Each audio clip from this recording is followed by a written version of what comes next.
దైవ మర్మములు. సహోదరుడు భక్తి సింగ్ గారి అనుభవములో దేవుడు ఆయనకు బయలుపరిచిన దైవ మర్మములు. మే 3. మీ వస్త్రములను కాక మీ హృదయములను చింపుకొని ఆయన తట్టు తిరుగుడి.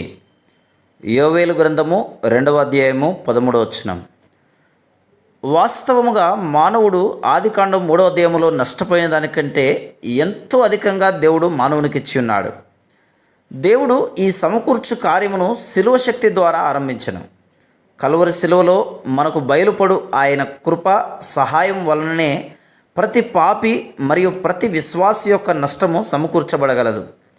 దయచేసి నిన్ను నీవు నిజముగా పరీక్షించుకొని దేవునికి నీ జీవితం ఏదో ఒక విధానంలో ప్రయోజనకరంగా ఉన్నది అనియు నీ జీవితమును ప్రభు ఉపయోగించుకొనుచున్నాడనియు చెప్పగలవా?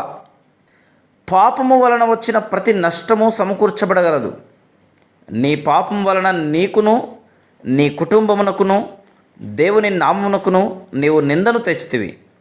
నీ జీవితమును శరీరమును ఆరోగ్యమును నాశనం చేసుకుంటివి. దేవుని సంగతుల విషయమై కొంచెము జ్ఞానమైనను నీకు లేదు.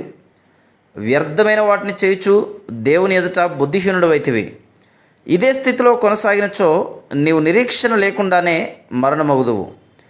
నీవు మార్పు చెందుటకు ఇష్టపడుచున్నావా? నీ పాపము క్షమించబడుటకు ఇష్టపడుచున్నావా? అట్లయితే యేసుక్రీస్తు ప్రభు పాదముల యొద్దకు నీ పాపముల విషయమై నిజమైన పశ్చాత్తాపంతో రమ్ము. ఈ దినముననే ఆయన నీ పాపములను క్షమించి నిన్ను సంపూర్ణముగా మార్చివేయును. నశించిన నిన్ను వెదకి రక్షించుటకే యేసుక్రీస్తు ప్రభువు ఈ లోకమునకు వచ్చి మరణించి తిరిగి లేచెను. ఇన్ని సంవత్సరములు నీ జీవితమును వ్యర్థపరిస్థితివి. ఇప్పుడైనను నీవు క్రీస్తు ప్రభువును రక్షకునిగా అంగీకరించినచో నష్టమంతయు సమకూర్చబడి నీవు దేవునితో జతపని వాడవు కాగలవు. 1 కొరింథీ 3:9. Praise the lord.